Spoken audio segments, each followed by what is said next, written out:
Hey, good afternoon, everybody. It's February 11th, 2026, and we are going to read from Genesis chapter 44 and Mark chapter 14 today. All right, Genesis 44. The sons of Jacob, sons of Israel, have had their audience with Joseph, with Benjamin in tow. They've served a meal. Some interesting things have been happening that's kind of flying right over their head that should have tipped them off that, hey, maybe not that it's Joseph because it's been a long time since they've seen him, but something is something is off here. He's talking about our God. He knows the order of our birth, but they don't pick it up. The meal is over. Chapter 44 of Genesis. And he commanded the steward of his house, saying, fill the men's sacks with food as much as they can carry, and put each man's money in the mouth of his sack. Also put my cup, the silver cup, in the mouth of the sack of the youngest, and his grain money. So he did according to the word that Joseph had spoken. As soon as the morning dawned, the men were sent away, they and their donkeys. When they had gone out of the city and were not yet far off, Joseph said to his steward, go up, follow the men, and when you overtake them, say to them, why have you repaid evil for good? Is not this the one from which my Lord drinks, and with which he indeed practices divination?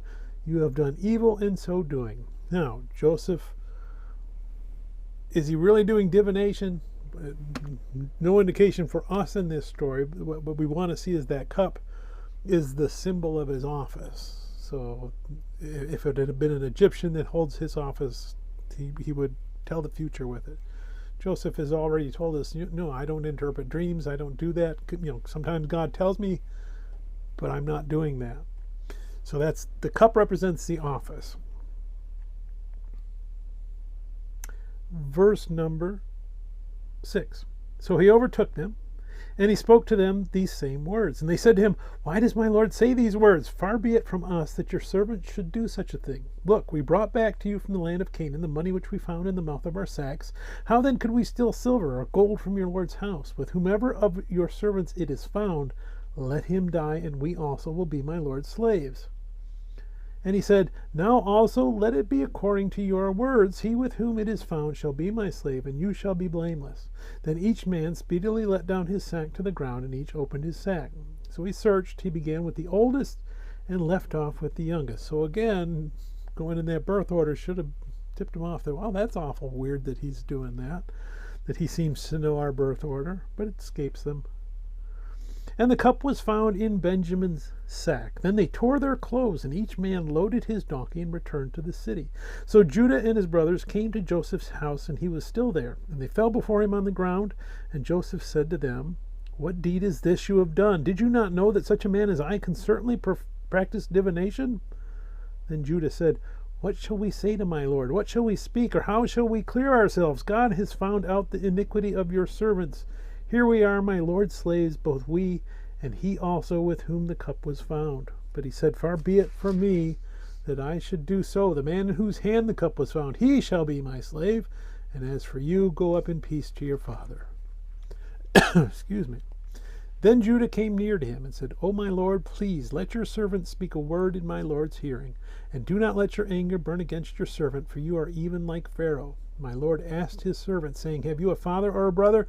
And we said to my Lord, we have a father, an old man, and a child of his old age who is young. His brother is dead, and he alone is left of his mother's children, and his father loves him. Then you said to your servants, bring him down to me, that I may cast eyes on him. And we said to my Lord, the lad cannot leave his father. If he should leave his father would die. But you said to your servants, unless your youngest brother comes down with you, you shall see my face no more. So it was, when we went up to your servant my father, that we told him the words of my Lord. And our father said, go back and buy us a little food. But we said, we cannot go down. If our youngest brother is with us, then we will go down.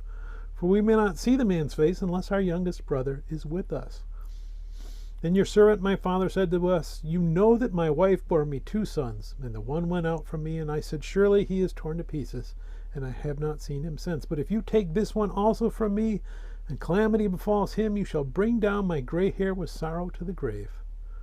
Now therefore, when I come to your servant my father, and the lad is not with us, since his life is bound up in the lad's life, it will happen, when he sees that the lad is not with us, that he will die.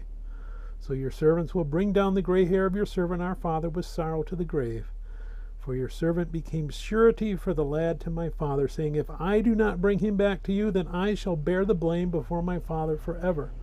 Now therefore, please, let your servant remain instead of the lad as a slave to my lord, and let the Lord go up with his brothers. For how shall I go up to my father if the lad is not with me? Lest perhaps I see the evil that would come upon my father. So we see Judah step up and repent. And we see Judah step up and take responsibility. And we see Judah tell Joseph, hey, you know what? No, I sold you into slavery. He doesn't know that it's Joseph yet, but I am the surety for Benjamin. I promised that Benjamin would go back, and I'll give my life to make sure that happens. And we're going to see what happens in that story tomorrow. So for now, let's jump over to Mark chapter 14. After 2 days, it was the Passover and the Feast of Unleavened Bread. So we're coming into Sunset Thursday. And the chief priests and the scribes sought how they might take him by trickery and put him to death. But they said, not during the feast, lest there be an uproar of the people. So they've already decided they're going to kill him. No trial yet. They're just going to kill him. Verse 3, And being in Bethany at the house of Simon the leper, as he sat at the table, a woman came having an alabaster flask of very costly oil of spikenard. Then she broke the flask and poured it on his head. But there were some who were indignant among themselves and said, Why was the fragrant oil wasted? For it might have been sold for more than 300 denarii and given to the poor. And they criticized her sharply. Denarii would be a day's wages, so 300 days' wages, almost a year. And she would have had other expenses, so it probably took her a long time to get this oil. And she was probably saving it for a very special occasion. Probably had no idea it was going to be used the way it was. But when she has the chance to anoint Jesus with it, she does it. Verse 6, But Jesus said, Let her alone. Why do you trouble her? She has done a good work for me. For you have the poor with you always, and whenever you wish you may do them good. But me you do not have always. She has done what she could. She has become beforehand to anoint my body for burial. Assuredly I say to you, wherever this gospel is preached in the whole world, what this woman has done will also be told as a memorial to her. And we do. Verse 10, Then Judas Iscariot, one of the 12, went to the chief priests to betray him to them, and when they heard it, they were glad and promised to give him money. So he sought how he might conveniently betray him.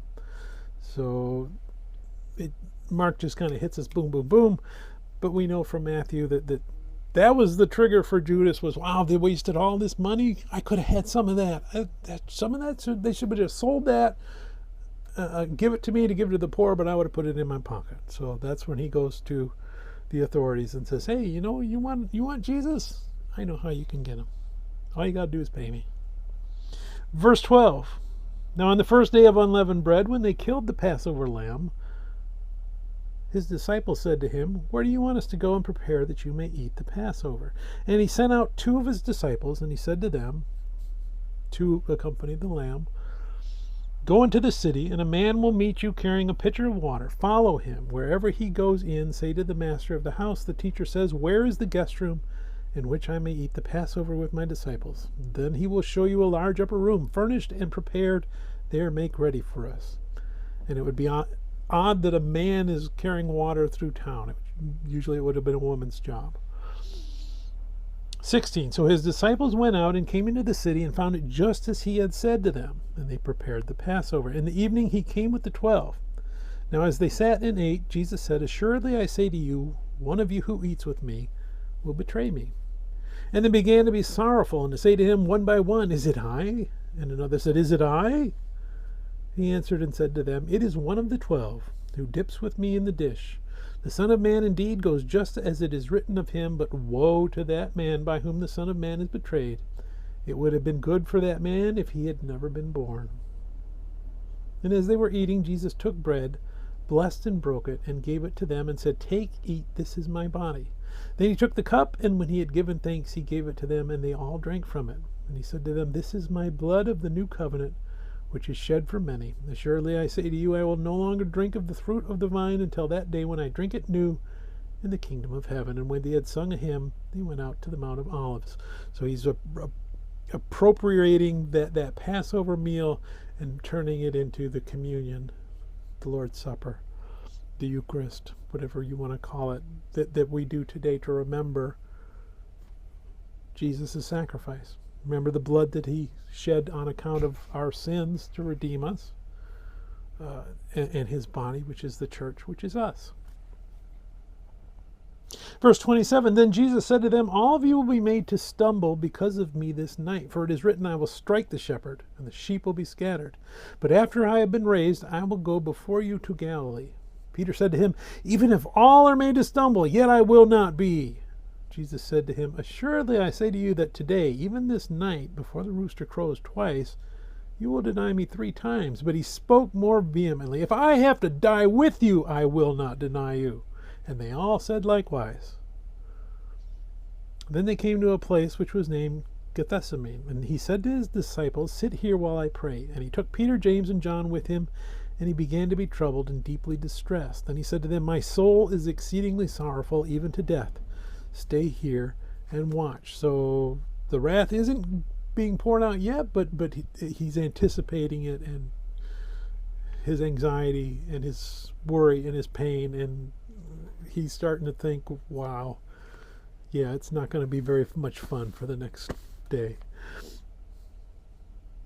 35, he went a little farther and fell on the ground, and he prayed that if it were possible, the hour might pass from him. And he said, Abba, Father, all things are possible for you. Take this cup away from me. Nevertheless, not what I will, but what you will. So again, it's going to be painful. It's going to hurt. It's going to really, really suck. And Jesus knows it. And he's saying, Father, if we can avoid this part and still have your plan come, hey, I'm game if you are. But I know it's not. And I know what has to happen. And I'm ready to do it. 39, again he went away, and he prayed, and he spoke the same words. And when he returned, he found them asleep again, for their eyes were heavy. Excuse me, let's pick it up at 37. I skipped one of the returns. Then he came and found them sleeping, and said to Peter, Simon, are you sleeping? Could you not watch 1 hour? Watch and pray, lest you enter into temptation. The spirit indeed is willing, but the flesh is weak. So he wants them to observe what he's going through, to prepare them for what they're getting ready to go through, but they're asleep.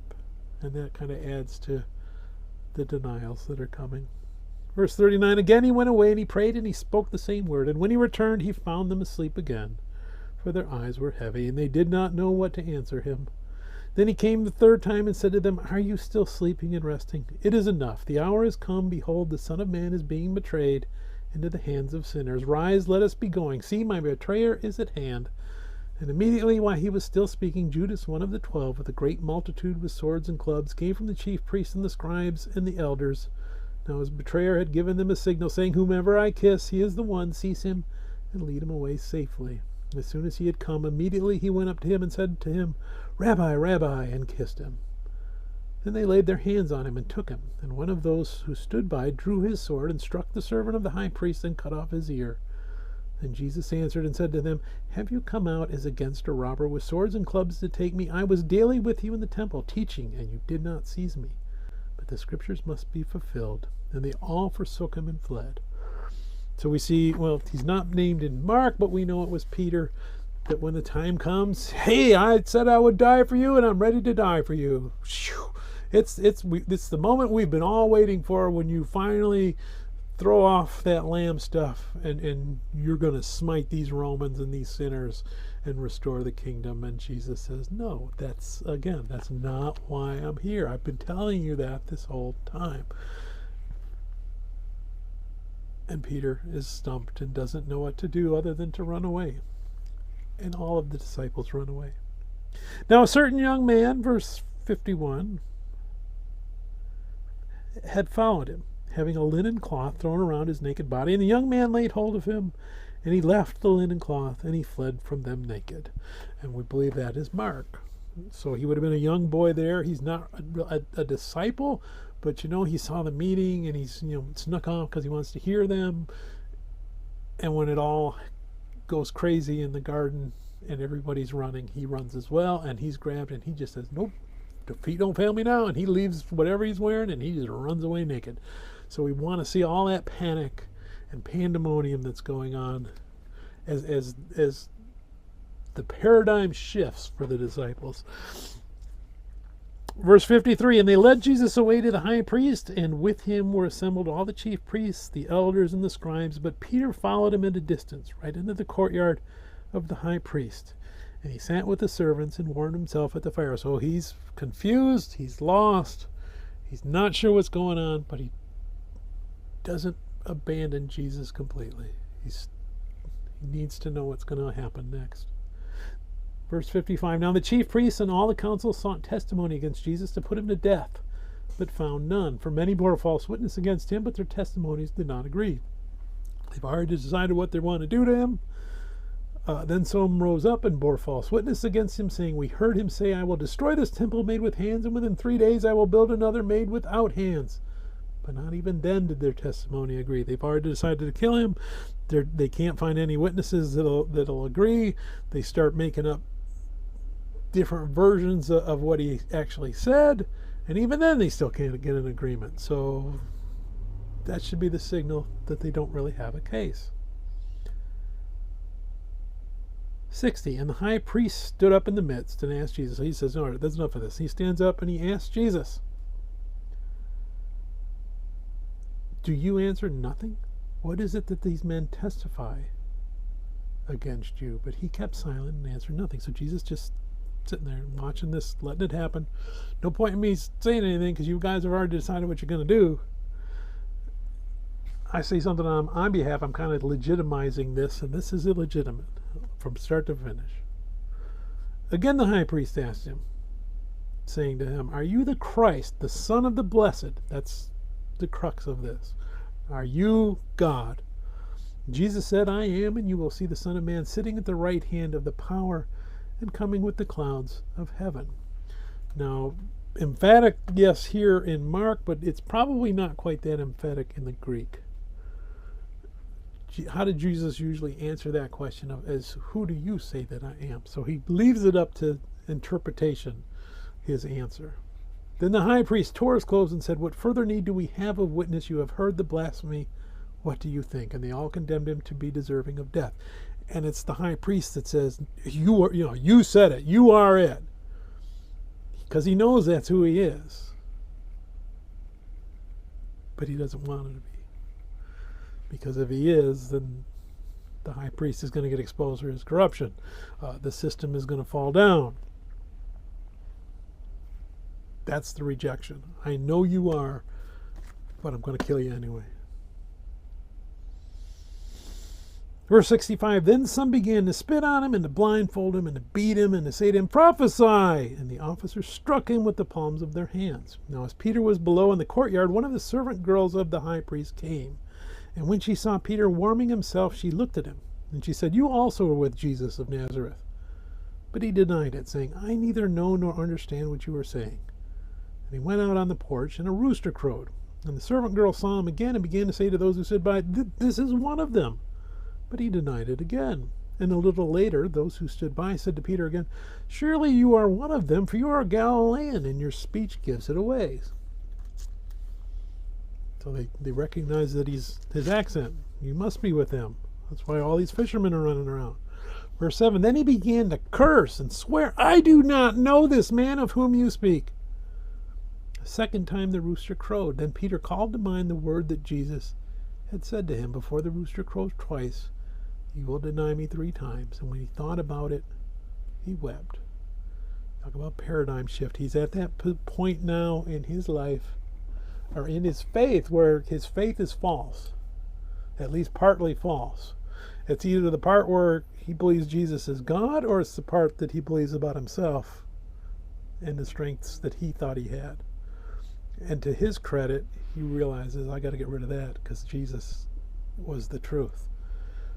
And we're going to see that as we progress.